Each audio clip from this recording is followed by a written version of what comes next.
And I totally get, and like nobody wants to have another crisis again, but reality is reality and you have to deal with it. So you can't pretend that something awful isn't happening just because it overwhelms you. It's happening and it's only going to get worse if you pretend it's not.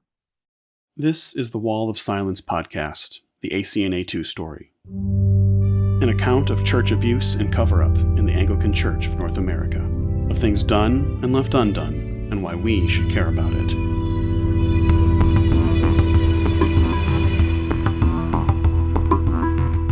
This is episode 2, The Parable.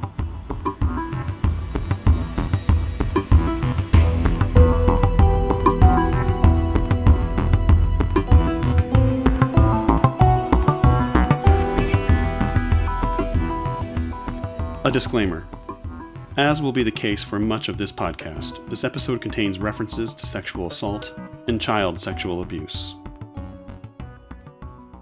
In episode 1, we laid the groundwork for the larger story, explaining the basics of the sexual abuse of lay pastor Mark Rivera, how his church and diocese responded to it, and then pointing to how this local case extended outward to the broader denomination, the Anglican Church in North America, or ACNA, or ACNA.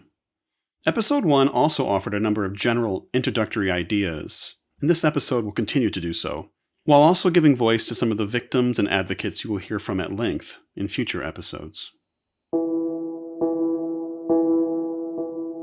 We will begin with the parable, or perhaps it's the parallel. When it comes to difficult stories like this one, I think it is typically effective to place ourselves in another context, to step outside our own story and see it placed in another setting. The germ of the story I'm going to attempt to tell occurred to me about a year ago, although I've heard others suggest it as well, specifically on the Bodies Behind the Bus podcast, which has the same aims as the Wall of Silence. Our parable takes place somewhere familiar to most everyone, that of a school. Please note that, being a parable, my details are not one-to-one as they relate to Mark Rivera, Christ Our Light Anglican Church, and Bishop Stuart Ruck and the Upper Midwest Diocese. Splitting hairs isn't the purpose here. Instead, my hope is to simply view our story from another vantage point, as a means of discerning how to take action within our own.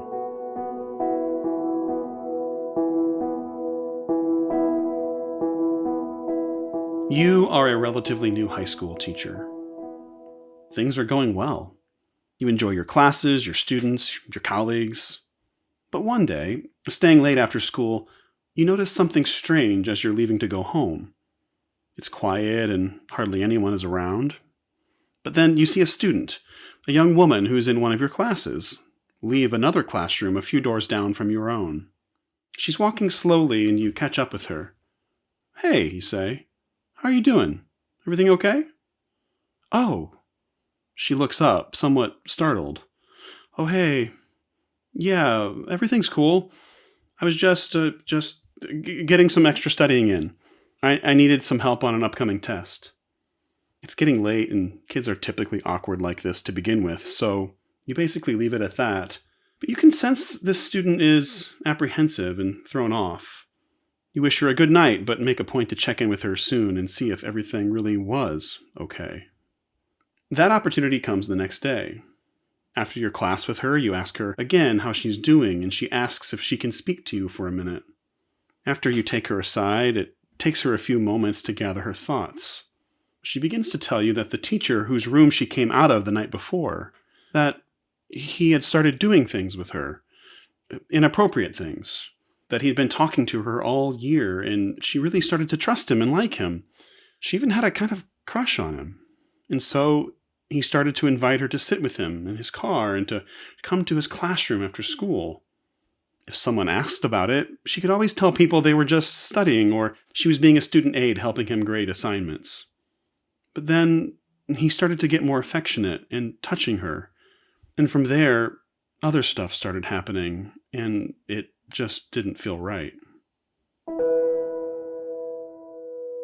Alarm bells are now going off in your brain, your whole being. What do you do? This teacher, this abuser and molester is your colleague. He's been around for years and you just got here. As you attempt to stay calm, you also reassure her that she's done the right thing and that you're going to need to go talk to someone in the school administration to let them know. And you also affirm that what has happened to her is not okay, but also not her fault, that the other teacher has done something wrong and violated her. Along with this, you realize that as a teacher, you're a mandated reporter and local authorities will need to be alerted. What happens next is a kind of entering into a hall of madness, as if the abuse this student just brought to light wasn't bad enough. The first person you go to is the school principal. They say they'll take care of this, and you ask if they are going to report it to DCFS. You are told that for now they're going to bring the student, her parents, and the teacher together for a meeting to see what really happened and if they can make things right between them. More alarm bells. But you're new, and you second-guess yourself. You're not a school administrator. Maybe the principal understands and knows the procedures better than you. Each stage along this journey gets worse and worse as you, the junior teacher, attempt to advocate for the student. Through a long series of meetings, you come to discover that the abusing teacher had a known history of grooming and inappropriately touching female students. He'd been talked to a few times about it and would stop each time, but nothing legitimate had ever been done about it. People just mostly put up with it. This is how this teacher was. He was touchy. Everybody knew that. It was at this time that you felt the need to tell school administration that you are going to take this to DCFS, to the necessary public officials. They tell you you really don't have to do that, and do you really want this to blow up in the community? This kind of thing wouldn't be good for the school, you know? It hits you that you're in some kind of educational nightmare, a dystopia at best. Well, you do what's right and you report the teacher without the support of your overseers. Over the coming weeks, the teacher is quietly let go. Nothing is addressed publicly by school officials, though internally there are rumbles. Oddly enough, you soon find yourself without a job as well, and hardly any of the other teachers will talk with you. They can't believe what you did and that you think this other teacher would do such a thing. Do you know how long he's been in the school and how much everybody in the community loves him? But then something else happens. Other students start to come forward, and parents as well. Over time, as you learn how to move on from your devastation and rage, you come to find out the superintendent of the entire school system has knowingly hired numerous sex offenders to work for the school district. You were working in a system where the leaders, the authority figures, put children in danger, put them under the care of predators. I ask you, what would you do if you found out this was your workplace? Even more, what if this was your school, your hometown, the place you grew up in, and where you are now raising your children? What would you do to make things right? And knowing what you know, would you still respect the superintendent and principal of the school? Would you think they still deserve to hold their position? They've been around for years and are beloved, supposedly, by all. Can you go against that kind of culture? Is change even possible? Granted, a situation like this could go two ways. Perhaps the superintendent is beloved by the community, even more so than the offending teacher. In this case, it's easily imaginable that the town rallies behind him or both of them, finding a way to make all this unpleasantness go away. But these are our kids we're talking about. And how often do people really have a sentimental soft spot for school administrators? Instead, what I envision are parents and other people in the larger community attending school board meetings, calling for the removal of the superintendent, the principal, and any other teachers with a criminal or questionable record. I see parents and students enraged, even as they are devastated, not wanting something like this to stand in their school, in their community. However, just think about how all this would tear the town apart, especially if the school board began to ignore the cries of the victims and started shunning that nuisance of a teacher and anyone else who had joined their side. Why do all these people want to destroy the school and our town's reputation? It's them who are the problem. Perhaps, though, you've already spotted a major element of the story that more than likely would have broken down in real life. All of the teachers and administrators are mandated reporters and should have been trained about their responsibilities and what actions to take in a situation like this. And thus, part of the parable is semi-ridiculous, though I imagine abuse does fail to get reported, even in public schools, either through negligence or intention. Nonetheless, it's sobering to realize the disparity in standards between school and church settings. But, if such a situation had happened, I wonder if the townspeople would be shamed into backing down. Would they eventually grow tired of advocating for change, or would their angry calls for justice carry them through to the end? The question is, if people wouldn't allow such an extensive incident to stand within a school setting, why are we so willing to do so within the church? Let the parable stand for those who would listen. As I said before, this story is meant as a possible real-world parallel to Cherin and her daughter's story, a thought experiment of sorts, and not a one-to-one comparison, but it is worth pointing out some of the similarities between them. We will tell their story in full in the next 2 episodes, but here are a few of the major connections. After Cherin's daughter disclosed sexual abuse by lay catechist Mark Rivera, Cherin immediately contacted her priest, and the priest scheduled a meeting for the next day. To Cherin's horror, Rivera, the alleged abuser, was also invited. There, Cherin was asked to describe her daughter's disclosure in detail. The truth of the girl's story was questioned, and Cherin was pressured not to report the abuse to police. Against the leader's advice, Cherin did make a call and report her daughter's abuse. Immediately, she and her family were shunned by their community and its leaders. What Cherin would come to find out later was that during the silence toward her family, the bishop of the diocese, Stuart Ruck, was not only meeting with the alleged abuser and his family, but he was also giving the family financial support and seeking to ensure that Rivera had legal defense, including legal counsel from the diocesan chancellor. Cherin's nightmare continued as a criminal court case against Rivera extended years. At many hearings, she watched as former friends and church leaders sat with Rivera, leaving her to sit alone. More sexual abuse victims of Rivera had been found out, but for 2 years, Cherin's bishop refrained from disclosing the allegations to his diocese, which included Res, or Church of the Resurrection, where Rivera had attended and served at for almost 20 years. Even when the bishop's handling was challenged and an investigation was led from the ACNA's highest level of governance, the province, it became clear that most would choose to stand behind the bishop instead of with the sexual abuse survivors he neglected. As in our first episode, I think it's key that we begin to practice listening to survivors and advocates of survivors, and we are going to do more of the same now. The accounts and commentaries you are going to hear are all segments from future guests on the Wall of Silence. We will start with Joanna Rudenborg, as her story is so intertwined with Cherin's. Here she recounts the weight of what she was facing as she decided to go public with how the acts of Mark Rivera were handled by church leadership. I came forward publicly on Twitter in June of 2021. I'd reached a point where I was so horrified by what Mark had done and so blown away by how his friends and his church were treating the victims that it felt like there was just no other option.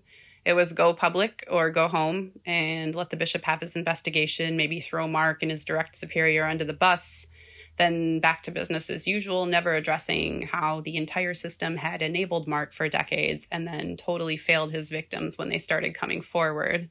And I knew that I was the only person in the whole situation who had the wherewithal to take this public. Cherin was exhausted and beaten down from 2 full years of dealing with being abandoned by her community and endless court dates where her former friends showed up to support her child's abuser. And then, of course, a deeply traumatized little girl who's been sexually abused and now lost most of her friends because the community is treating her like a liar. And none of the other victims are in a position to take the lead either. I'm by far the oldest victim. I'm 42 at this point. Abby Nye here offers a brief but related reflection about the legitimacy of the presentments surrounding Bishop Stuart Ruck, which were defined in the previous episode and will be explained in full in an upcoming episode. There are specific reasons where people can bring presentments against a bishop and, have it go to a trial. And those can include violation of vows and getting just cause for scandal. And Stuart has done both in spades. Connor Hansen, also a member of ACNAtoo, was in the Upper Midwest Diocese and worked with Greenhouse, a related church planting initiative. Here's what he has to say about learning from victims of abuse. My vision of what pastoral ministry looks like has been profoundly shaped by listening and learning from survivors of abuse, whether it's spiritual abuse or sexual abuse, but also just thinking through power and thinking through, reading the Gospels. What does Jesus look like? What is the shape of his life? How do I conform my life to that shape? Does this action fit within the shape of Jesus' life or not? No pastor or leader ever gets to tell a victim where they should or shouldn't be, ever. And you just have to sit with people and be with them, and it's messy. And I think that's the place where Jesus is. And that's where I saw people gathering around this young girl and her mother and saying, Jesus is here with her because he sees her. And when I really recognized that, I was like, well, where else would I want to be? I want to be where Jesus is. And so that's what really made me pursue this route. And now I'm a very different person, praise God, than I was 5 years ago. And it's because of what God has shown me through survivors, through advocates, through a lot of things coming to light that are gross and ugly and messy, but we need to look at them. I mean, it's always shocking to me that Christians are shocked by this stuff. We, of all people, should be the ones who truly can look square in the face the ugliness of sin and death and corruption and enter into it, because that's where Jesus is at. My fundamental take on the Upper Midwest and Greenhouse is that they are desperate to see God at work, and they are ignorant of the people they hurt in seeking that. And that's really dangerous, that they're so desperate to see God working. And that's not a bad desire. Like, I think we all want to see God at work and the kingdom breaking forth. I mean, that's amazing. And yet we have used that as an excuse to ignore the people and trample the people. In the case of Greenhouse in the Upper Midwest, they've trampled a 9-year-old girl and her family, all in the name of, we want to see God at work. Look at our godly bishop. We want to keep our robust gospel ministry going. And that is blasphemous to the name of Jesus. Next is Eve Ahrens, a licensed clinical professional counselor who helped Cherin and Joanna advocate for themselves to the Upper Midwest Diocese. It's a whole different ballgame after something happens, right? After something happens, you have a predator who's spent considerable time grooming a community, right? So before abuse even happens, people have established narratives. They just have things fixed in their minds that are hard to undo. Then response to abuse, people just don't want to believe it happened, right? At least questioning is always the first response, if not outright, no, there's no way that happened. And then you've got, okay, once people have said that, now if you're going to kind of try to circle them back to, hey, look, you've been fooled for this long. Here's what happened. The allegations were actually true. No one wants to be the fool. You're just in a really ugly place by that point, that you're trying to educate, but about a specific experience that already happened, that people already have a fixed narrative in their head about. Whereas when you present it beforehand and you're like, hey, this could be your pastor because it's somebody's pastor. When it's hypothetical, people can take that in a little bit easier. When it's after the fact and your pastor did this and they've been defending their pastor for, months, years, who knows how long, you're not going to shake that foundation very easily. So yes, education well before the fact is going to be far, far more easier than dealing with anything like this after the fact. Heather Griffin, a one-time ACNAtoo member, was also in conversations with leaders at the provincial level about how to handle Mark Rivera's case, as well as other abuse cases that we'll cover in later episodes. I still believe in the Holy Spirit showing up for people that desperately want to know God. And he meets us, I think, in much smaller ways than the modern charismatic movement tends to focus on with their grandiosity and their national prophecies and whatnot. But I think that you can be in a system with very corrupt leaders and still have a wonderful experience of God, and assume that that is because your leaders are not significantly corrupt. After this abuse crisis or abuse mishandling crisis, I just don't think it works that way. I think the Holy Spirit is just so willing to meet us. I would have understood this theologically. I would have understood that the Holy Spirit showing up is never an endorsement of the institution and the leader, but the degree to which the Holy Spirit will show up when there's absolute wickedness going on, I think that's shocking to me. And it's very uncomfortable. It makes it very hard to feel safe. So part of what goes wrong with sincerity cultures is people think that if they had good intentions, they're going to have good impact. Because again, it's sincerity plus my reasonable mind that is guaranteed by God for some reason. As long as I had good intentions and I see myself as having good reason, I'm not responsible for any harmful impact that people claim. Those people are just emotional and unreasonable and unwilling to be pleased, especially if people feel like they really put themselves out for it. If somebody was under a lot of stress when they were responding to abuse allegations and see themselves as being overwhelmed or struggling, and have this tacit assumption that if they're sincere and try hard and think really hard about something, they should have good impact, then they just resent anyone who says, actually, no, your efforts are really missing the mark here. And that leads to demonization and scapegoating of survivors and advocates, which is just the self-indulgence of this among ACNA upper leadership is off the charts. So I'm on Twitter in July of 2021, and I start seeing this thread go around about the ACNA and abuse mishandling by Joanna Rudenborg. And I put it off for a few days because I'm like, if I knew that if I read it, I would be responsible for what I knew.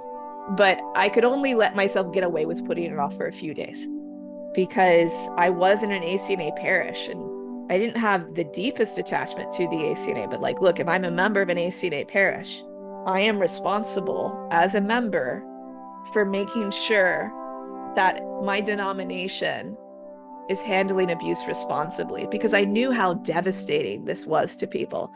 I think of abuse as an abuse mishandling as like cancer. If it happens within a family, then in terms of like the seriousness for the health of the whole body, that is a stage 1 cancer. But you better take stage 1 cancer very seriously. Someone who is going to recover from cancer treats that very aggressively. So there could be healing and so it won't spread. If you're looking at abuse and mishandling in a parish level, that's stage 2, diocesan level, stage 3. What I was seeing in the threads that Joanna posted, talking about their experience of trying to get justice and basic accountability in the Diocese of the Upper Midwest, and what I was seeing from the province told me this is stage 4.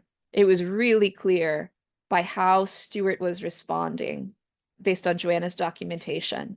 This denomination has no shared standards of how you respond to abuse, which I thought is just hubris.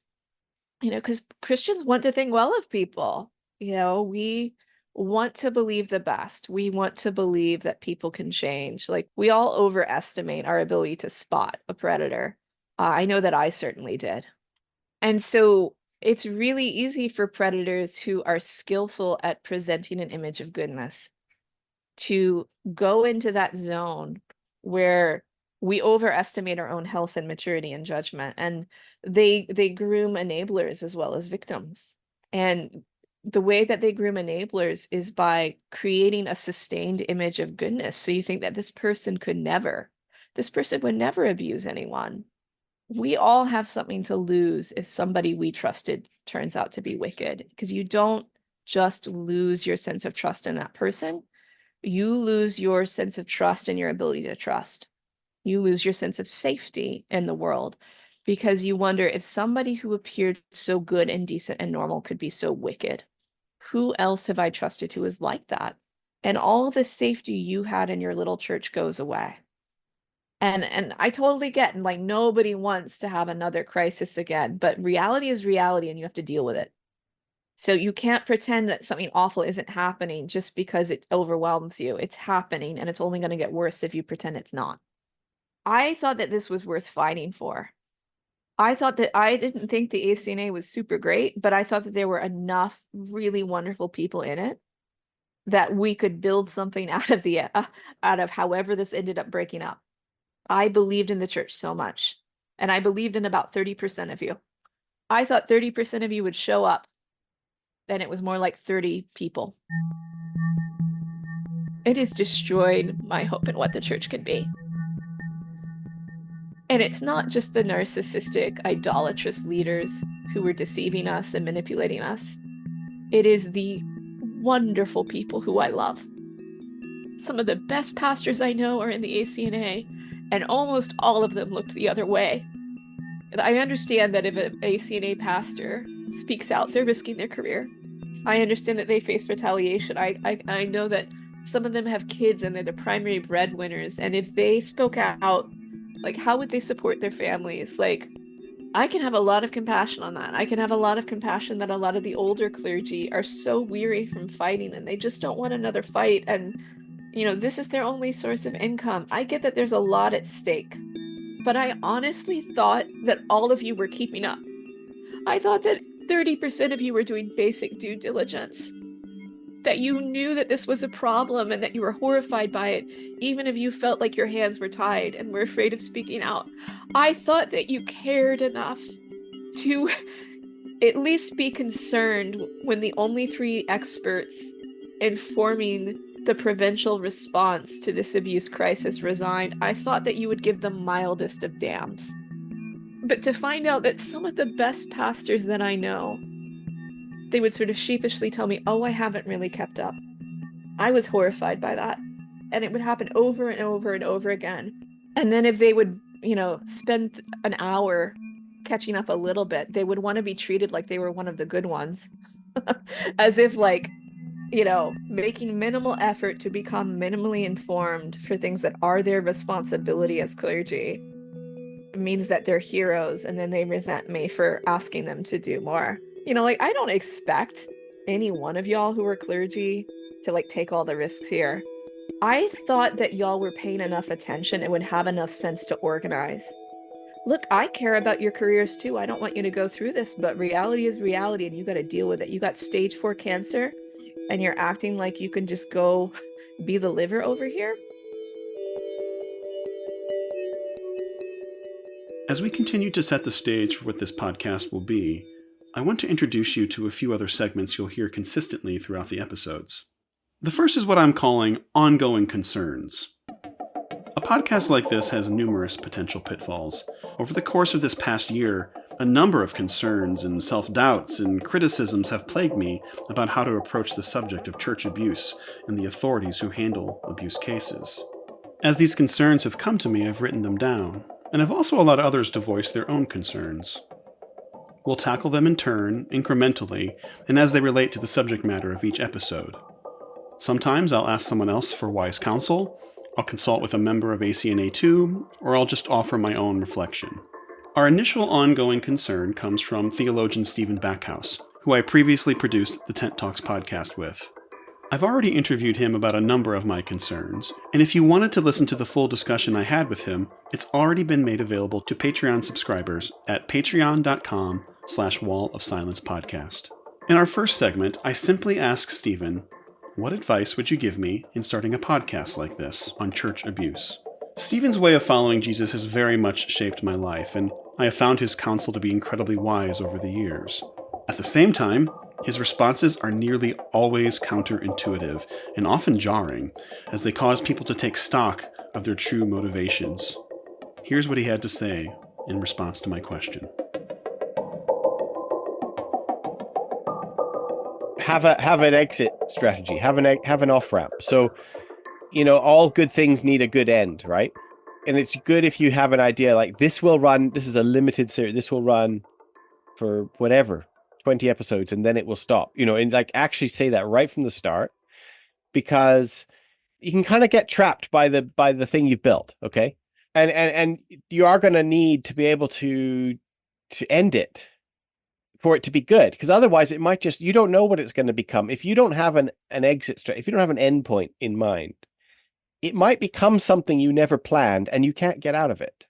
It might become just an endless grievance machine, or it might become fixated on one particular church problem when you're trying to think about other things, but you can't because it's just always the one thing. So if you're not clear in your definition of what this is going to be, then it will be hard to stop it or to change it if you're not clear at the beginning. The consequences of that is that you're going to hurt real people, because real people are really hurting and they need a platform. And if they think you are the one who's going to solve their problem or shine a light on their problem, and you weren't ready to do that, or you're not able to do that to the length that they want, then you're going to hurt them, especially with this topic, because there is no end to the topic. Like, the church abuse is endlessly miserable and it's endlessly happening all the time. And so you do have to kind of be aware of that. Like, you're going to keep poking the hornet's nest, and there's kind of no end to the hornets that are going to come flying out. So you're the one who's going to have to say, we're done now, right? Because it's not going to naturally end. You won't run out of material naturally. And this is what I call the kind of vibrating noise problem, which is that even our algorithms, our Instagram and our Facebook and Twitter and X and all that, they absolutely thrive on making you angry and anxious. And that's what succeeds. So your topic, your podcast, is very much in that angry and anxious mold. It could be. But I know you, and you're also going to want to offer hope. You're also going to want to offer genuine relationship and community to people, and love and grace. You're going to want to do all those things. But I've got to tell you, love and grace don't feed the algorithm the same way anxiety and anger do. So just be aware of that. And that the things that are going to be most popular, you might see a spike in interest, are actually going to be anxiety and anger things. And we just have to be aware of that and have a way to deal with that when it happens, And then the people who get stuck in the cycle of that, you're right, like the kind of rolling 24-hour news, YouTube commentator kind of stuff, is that they're always just chasing after the anger. And you see this with evangelical podcasts. I've seen this. I have some friends who make other podcasts, and they're kind of always looking at what an awful thing the evangelicals in America have done. And evangelicals in America do awful things all the time. And yet my friends are stuck in this podcast cycle where that's all they can talk about. They're just fixated on it. And they might want to talk about other things, but the problem is the audience is there to be outraged and angry. And they themselves have been hurt by evangelicals in America. And so they want somewhere to talk about their pain. But my podcast friends, they didn't start to just doing that. That was one of the things they wanted to talk about, but now it's become the only thing that they can talk about. And, I don't think that that's just worth paying attention to. And also their livelihoods are wrapped up in it in lots of ways. And so it's really hard to break out of that cycle. Even though you're aware, you're like, I'm contributing to the problem right now. I'm actually just making it a kind of a voyeuristic sort of celebration of misery right now. And I don't want to do that. On a much more positive side, I would say that your podcast will find its audience, but you don't even know who that is yet, right? So your podcast might not become the next smash hit, but it will find people for whom it is an actual lifeline, maybe even literally a lifeline. We want to treat that with respect, that the people who need it, they really need it. And so then now you formed a community. Are you ready to have emails from people are you ready to have conversation with them outside of podcast zone? Be ready for that and be prepared of how you're going to deal with that.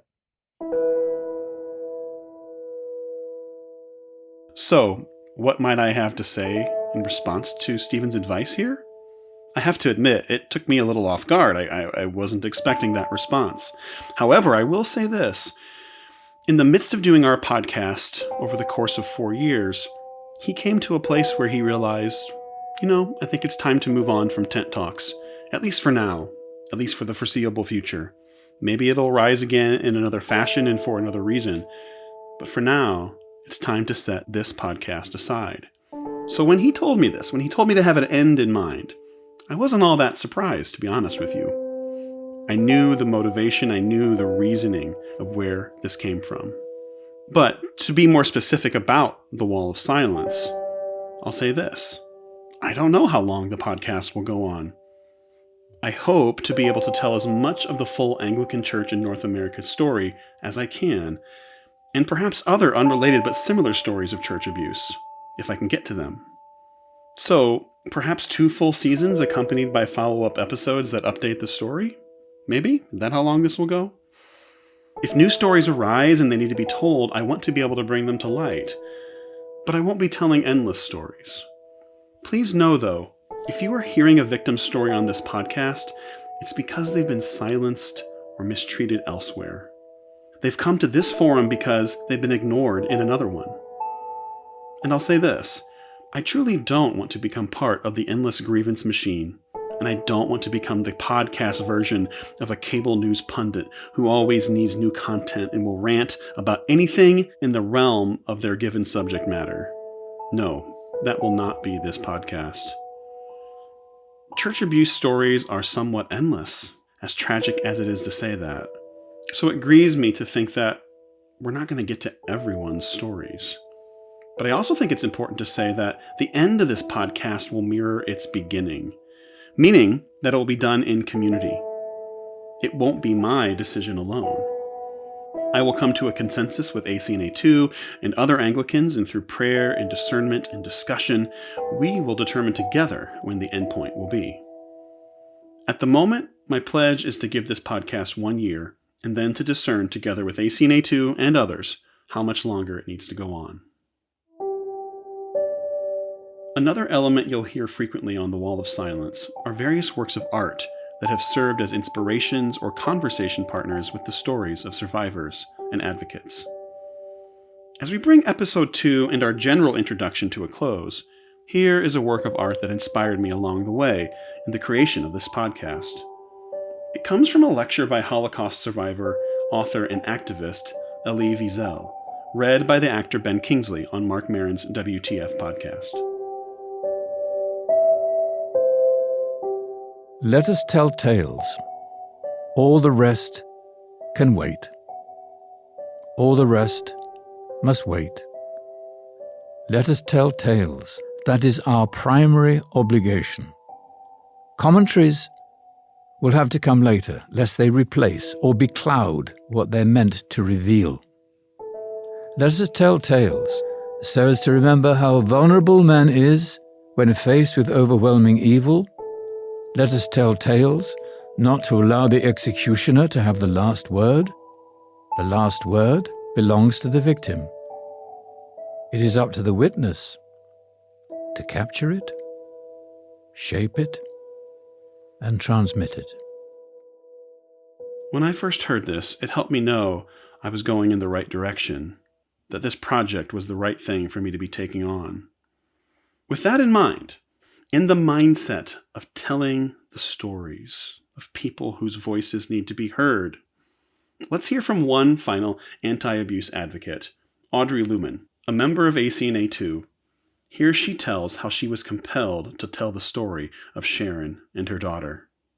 For me personally, I hadn't done the math on how long it took Ruck to respond to Cherin and her family until I think I reached out to Cherin for a different thing and just said, like, do you have any proof of that in an email? And she said, yeah, there was this email after May 21st of 2021 where she's saying, Stuart, these are the ways I've been hurt. Anyway, it was in that email where I realized, wait, you mentioned meeting with Bishop Stuart for the first time. You say it's the first time, and you gave the date. So I did the math, and I was like, how many days is that since disclosure? And I was like, holy crap, that's 43 days. You didn't speak to the mother of the daughter, the mother of this little 9-year-old girl who's just alleged child sexual abuse. You didn't speak to her for 43 days. That's 6 whole weeks. And I just had a moment as a mom where I didn't know what to do. I just paralyzed me in my shock.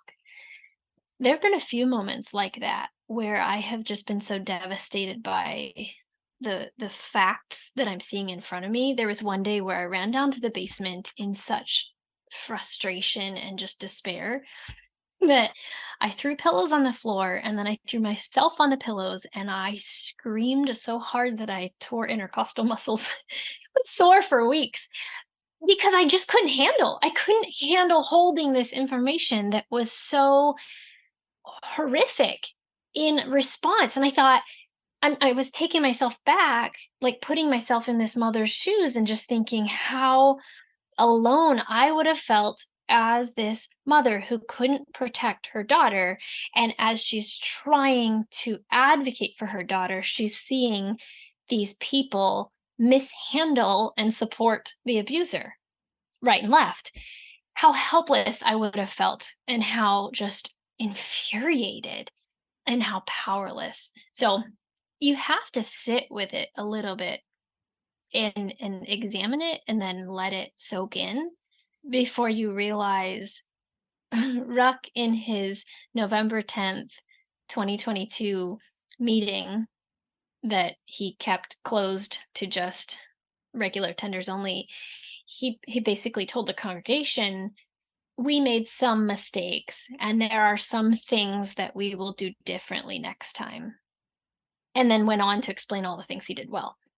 When I look at this, I realize, Bishop Ruck, you made mistakes at like every possible juncture you could have made mistakes. And these were devastating mistakes. And what do we do with this? I just think we need to be like, both he himself and the community as a whole who were largely silent and have continued to be silent to these victims. We need to repent in dust and ashes. We need to be lamenting our response, committing to change. We need to feel the full weight of what we did, which was sin.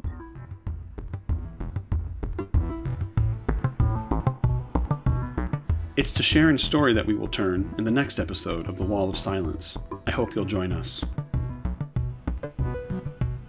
If you believe in what the Wall of Silence podcast is trying to accomplish, please consider supporting us through our Patreon page at patreon.com/Wall of Silence podcast.